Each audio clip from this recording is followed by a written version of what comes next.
허남설 기자를 모신 것도 그 최근에 오세훈 시장의 행보 때문에 그 모신 건데 그 건축 전문이라고 하니까 종묘 앞에 이제 고층 빌딩 짓는 문제 개괄적으로 허남설 기자님 어떻게 보고 있습니까?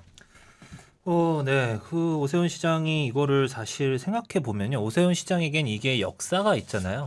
그러니까 과거에 오세훈 1기 시정 때 이루지 못한 그 과업을 이번엔 내가 반드시 이루겠다라는 어떤 그런 결연한 의지가 이렇게 좀 느껴지는 상황이거든요. 그래서 그것과 굉장히 똑같은 구조로 지금 종묘 앞을 개발하려고 하고 있고 이번에는 어떻게든 내가 이 벽을 넘겠다. 왜냐하면 그때는 2009년부터 개발을 시작했는데 세운상가 그 지역을 그렇게 오래됐어요? 네, 2009년에 네. 시작을 했는데 오세훈 시장이 2010년인가 2011년에 나가지 않았습니까? 그러니까 얼마 못했어요. 그러니까 그게 되게 한이 쌓였고 시의회에 나와서 그런 얘기를 한 적이 있습니다. 취임 직후인데 그쪽을 보면서 피눈물을 흘렸다.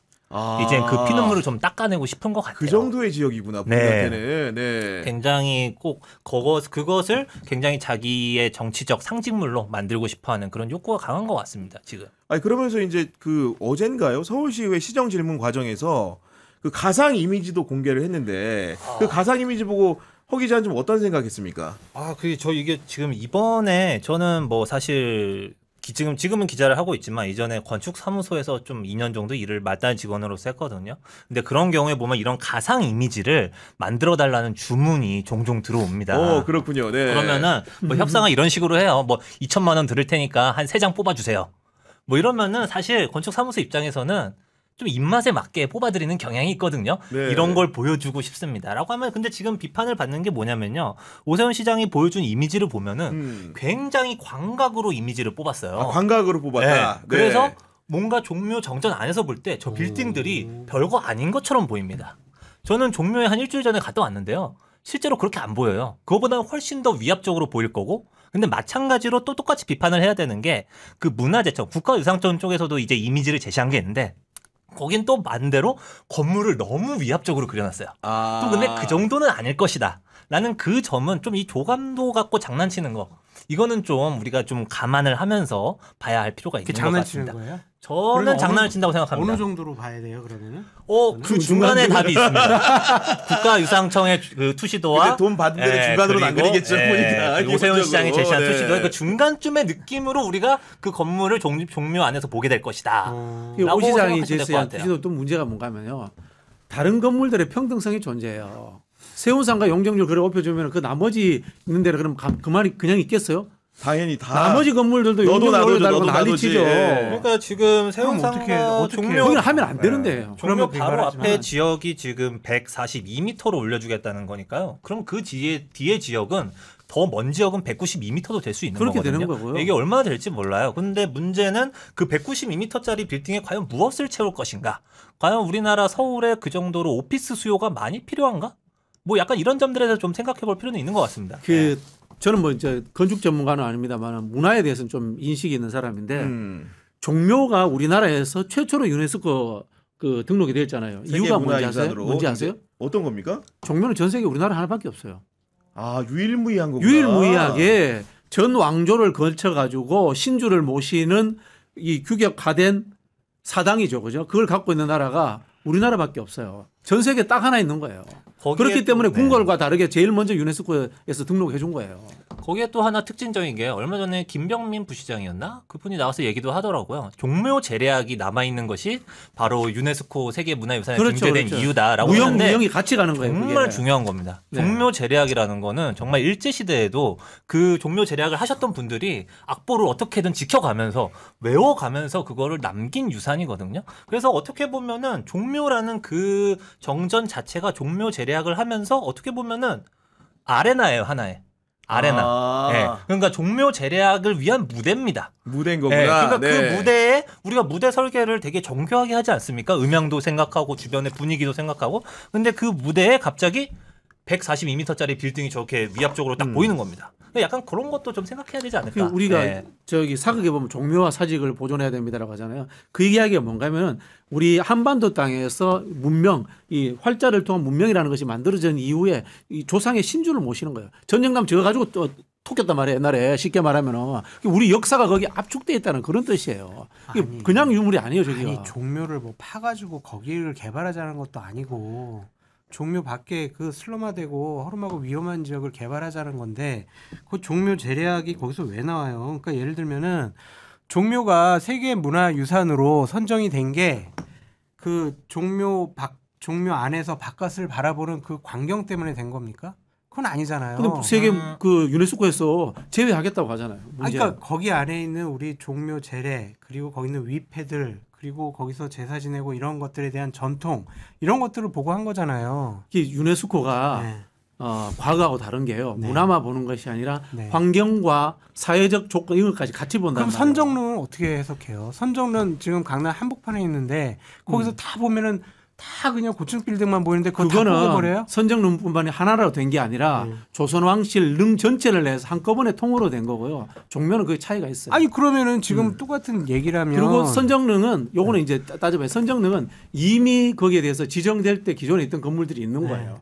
환경의 변화라는 것에 대해서 유네스코와 협의하도록 사전적으로 이렇게 그러니까, 협의가 되어 그래서 있어요. 100m 이내에 그 제한 규정을 둔 거잖아요. 그거는 우리 법이고 유네스코는 다르게 적용해요. 어떻게 적용하죠? 유네스코는 자기들과 어떻게 협의해서 적용해요? 돼야 된다고 뭐 사실 적용을 하고 있어요. 유네스코의 기준은 법은 아니고 이제 문화재를 정말 어떻게 볼 것인가 이제 그거에 대해 받아들여야 되고 뭐 밖에서 보는 게 중요하다고 말씀하셨는데 사실 유네스코도 안에서 보는 게 중요하게 생각합니다. 제가 여기서 좀 많이 알려지지 않은 사례를 하나 말씀드리고 싶은데 네. 지금 선정릉 말씀을 하셨길래 말씀인데 이제 서울 성북구에 가면 정릉이라고 있습니다. 정릉. 네, 정릉이라고 이게 이성계의 두 번째 부인이죠. 신덕왕후의 능이에요. 그것도 세계문화유산입니다. 세계문화유산인데 이제 그 옆에 이제 교수단지라고 해서 원래 서울대 교수분들 살라고 이렇게 만들어 놓은 단독주택 단지가 있어요. 네. 근데 단독주택 단지가 바로 옆에 붙어 있는데 여기를 2010년에 이제 레미안 아파트로 재개발하려고 합니다. 근데 재개발을 하려고 하니까 재개발에 반대하는 분들이 유네스코에 서한을 보내요.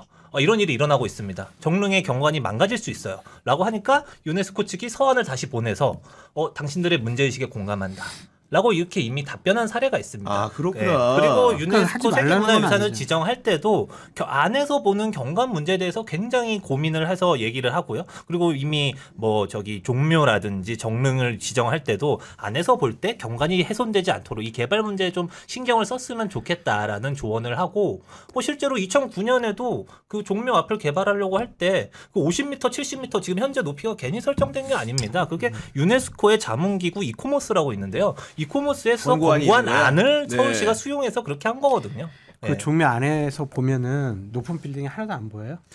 지금 이제 종묘에서 바로 앞에 지금 짓겠다는 142m 그 자리보다 한 2, 300m 더 떨어진 곳에 세운 힐스테이트라고 있는데 그게 아주 살짝 보여요. 살짝 보여. 아주 살짝 보입니다. 그렇구나. 근데 네, 그 세운 힐스테이트는 대놓고 보이는 게 아니고.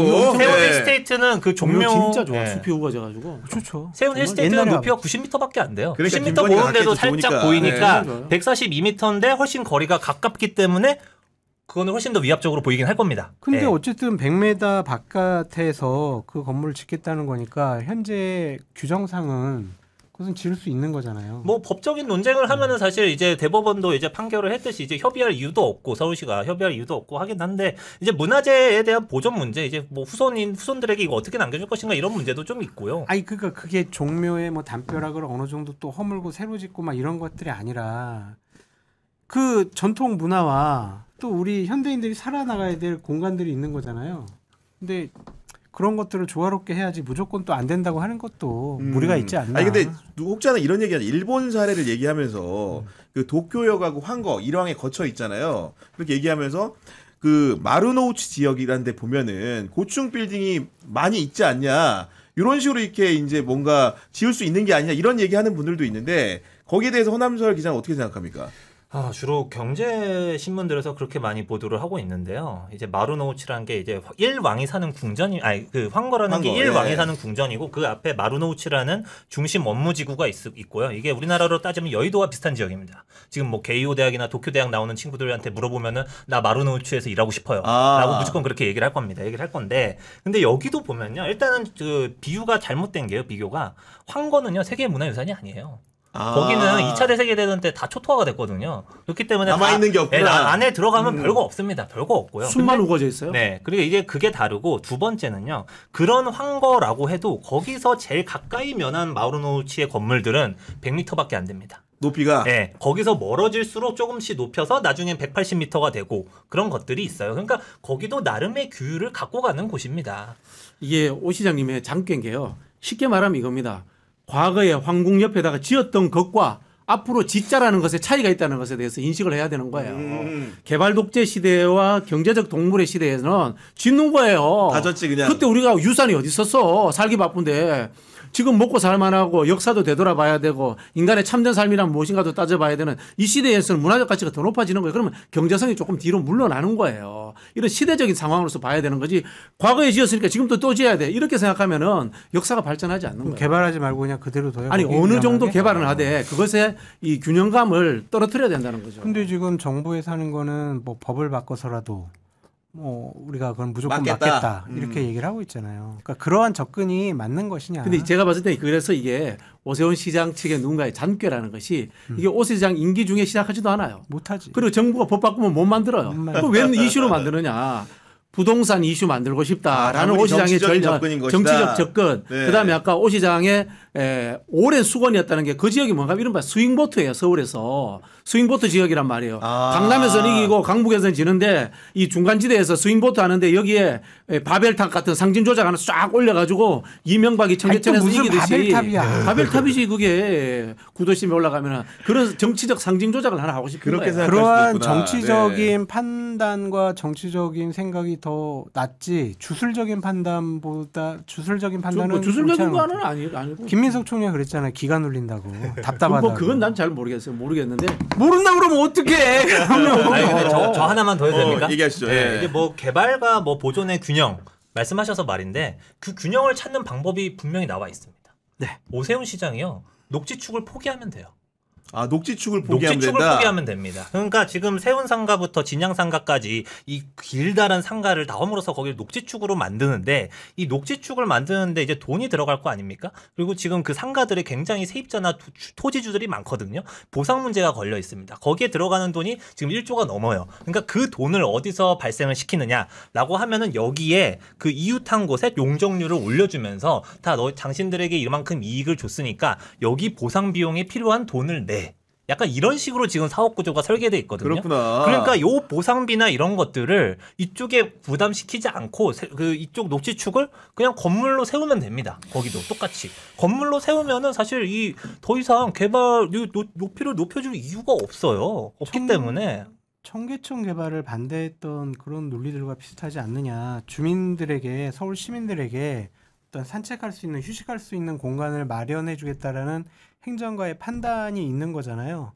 그것을 세금 절약도 아끼고 세금도 절약을 하고 그런 차원에서 행정적인 차원에서 접근해야 될 부분도 좀 있지 않을까 그런 생각이 듭니다. 그러니까 아마도 이 문제 같은 경우에는 지방선거의 핫 코너가 됐기 때문에 여러 후보들이 토론하는 과정에서 또 합리적인 해법을 모색하지 않을까 싶은데 네. 좀 화제를 바꿔가지고 민주당 정청래 대표가 그 기본적으로 당원 주권 정당을 만들겠다는 얘기는 오래전부터 해왔던 거고 오늘부터 내일까지 전당원 투표를 이제 진행을 하는데 기본적으로 권리당원 표심을 대의원과 대등하게 하겠다 이런 발상을 하고 있는 건데 기본적으로 모르는 분들을 위해서 대의원이라는 게 좀 어떤 제도입니까 이게? 대의원이라는 것이 이른바 당원들의 대표예요. 당원들의 뭐 당원 300명당 한 명을 뽑자.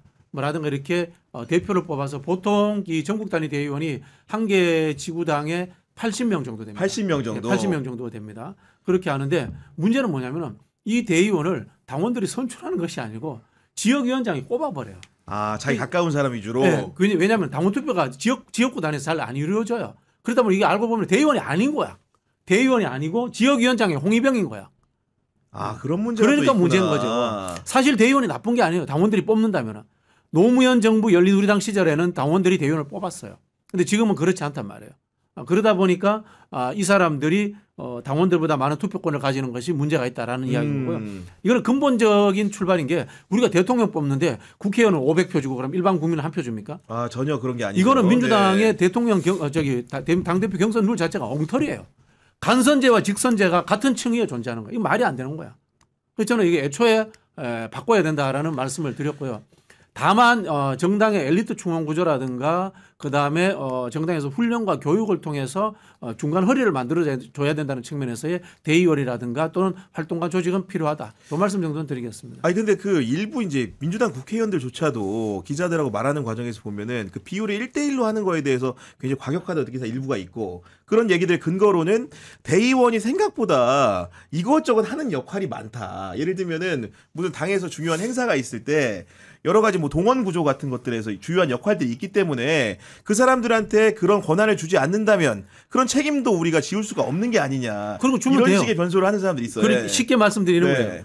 대의민주주의라는 선거 체제에 투표의 등가성이 떨어진다는 것은 민주주의 위반이에요.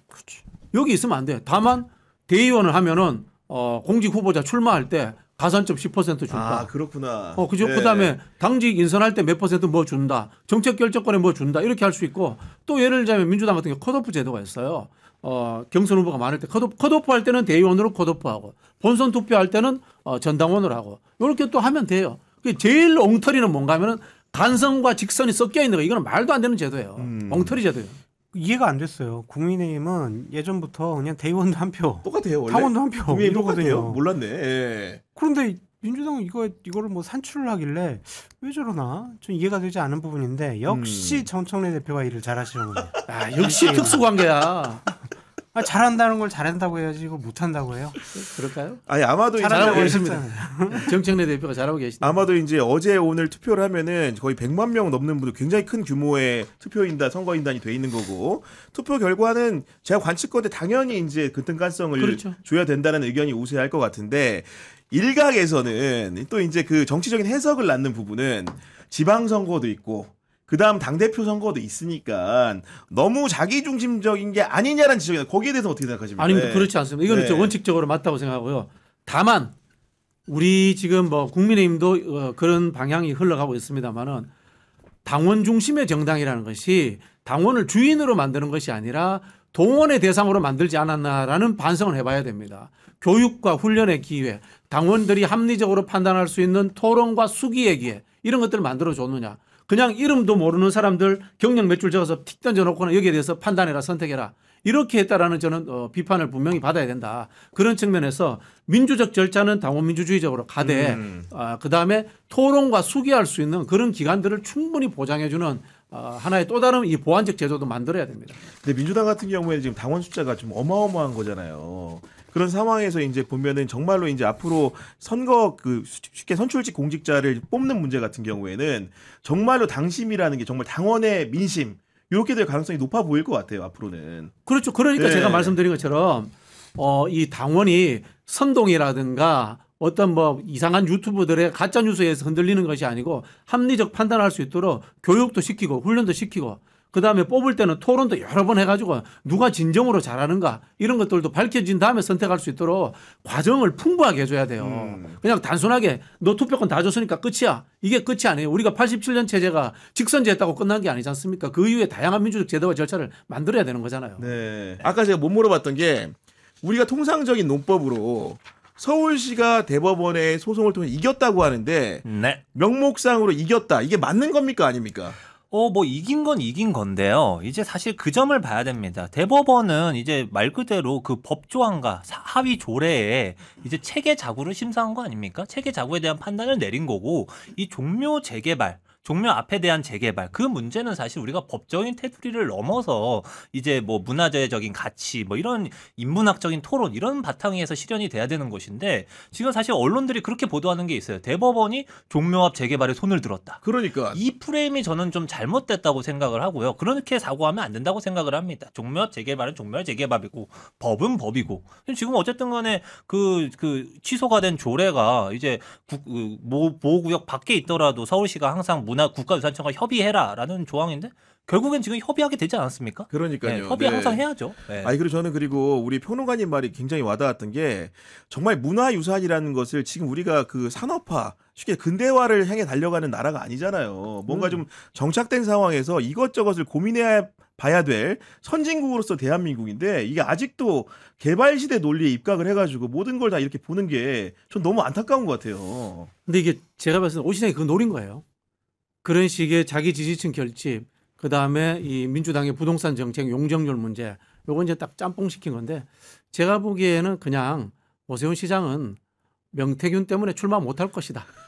이렇게 정리하는 것이 종묘하고 전략적으로 싸우지 마라. 네, 싸우지 마라. 요거 그러니까, 네. 싸우는 것은 제가 봤을 때는 옳고 그름의 문제가 아니라 욕망의 문제에 불을 지폈거든요. 네. 그런 부분이 있기 때문에 그 오세훈 시장의 잔수에 넘어갈 수 있습니다. 알겠습니다. 저는 조언 네. 하나만 드리고 싶습니다. 오세훈 시장에게 녹지축만 포기하십시오.